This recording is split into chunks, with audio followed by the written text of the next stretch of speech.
50 candles danced atop my birthday cake, their soft light bouncing off the champagne flutes clutched by my guests. The private banquet hall hummed with the kind of laughter you hear in ritzy restaurants where folks clink glasses to their own egos. My sons, James, Adam, and Luke, stood at the head of the room, their slick smiles practically glowing under the chandeliers. They looked like they owned the place, and the crowd ate it up. "Ladies and gents," James announced, hoisting his glass with a flourish. "Before Dad blows out his candles and makes some sappy wish, we've got a little surprise for y'all." The massive screen behind them flickered to life, and suddenly my ex-wife's voice, sharp as a knife and dripping with venom, cut through the air. He was a total flop as a husband, a deadbeat dad, and honey, don't get me started on his manhood. The room erupted in giggles, like they were at some stand-up comedy roast. My chest tightened like someone had just sucker-punched me. "Hope you're loving this, Dad," Adam chimed in with a smug grin, leaning into the mic like he was hosting a game show.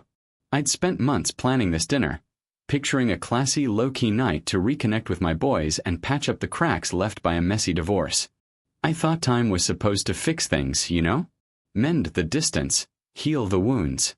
Instead, I sat there, watching my life's lowest hits play out on that damn screen like a highlight reel from hell. There I was, younger, drenched in rain, clutching a suitcase outside our old house. "That's the night Mom gave him the boot," James declared, his voice practically sparkling with glee. More laughter rolled through the room, loud and cruel. Then came the clip of my business tanking. Investors storming out, me slumped over, head in my hands.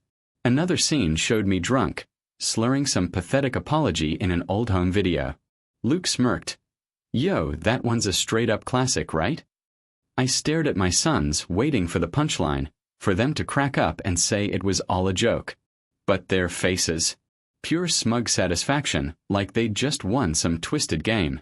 Then Adam dropped the final bomb.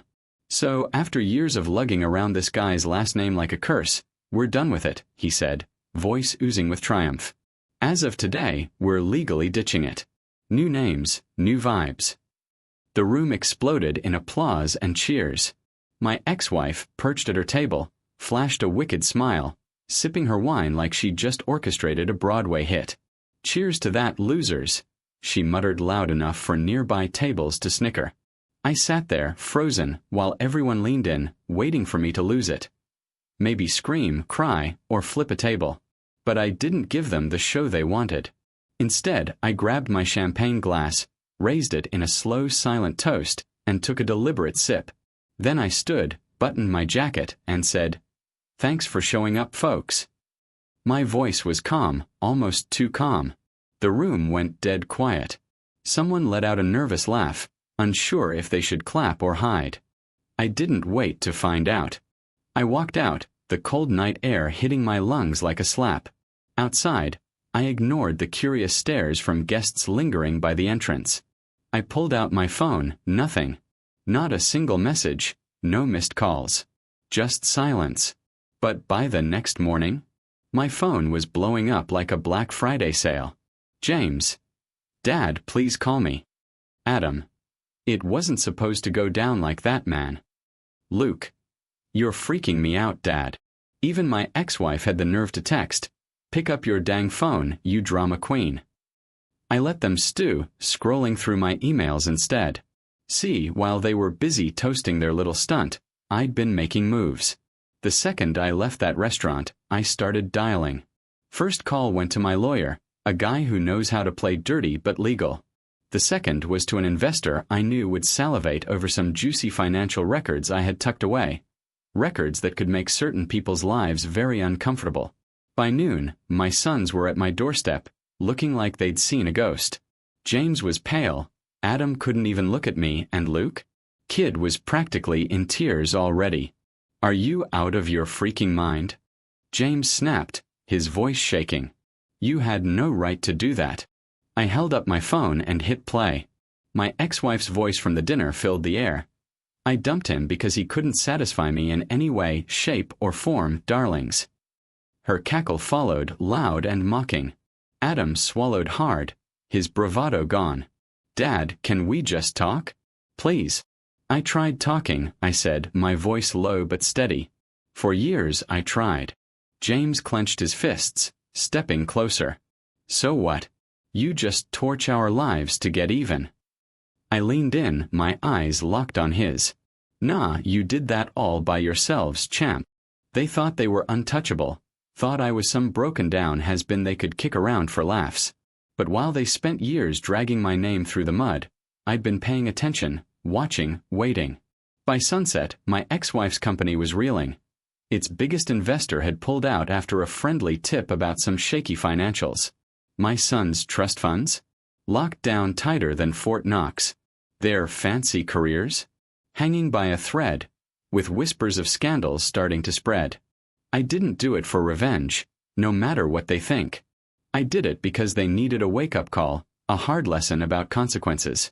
That night, as I poured myself a whiskey, my phone buzzed one last time. Luke's text. "I'm sorry, Dad." I stared at the words, letting them sink in. Then I powered off my phone, set my glass down, and for the first time in years, I slept like a baby. The next few days were a whirlwind.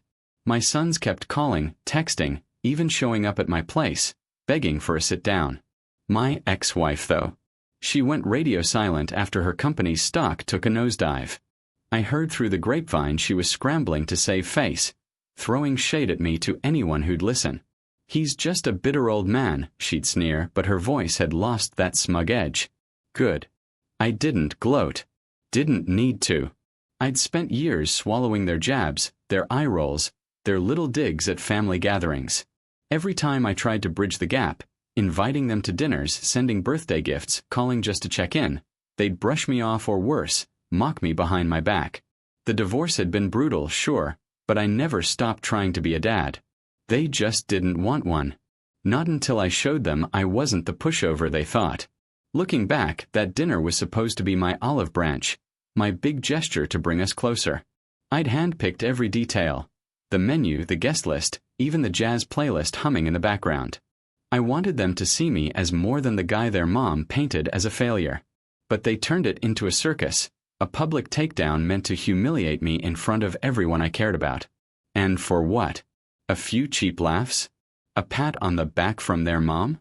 Now they're starting to get it. Actions have weight. Words cut deep. And you don't get to trash someone's life without a receipt coming due. I'm not sure what's next for us. Maybe we'll talk one day, maybe we won't. But for now, I'm done chasing. I've got my own life to live, and for the first time in a long time, it feels like mine again.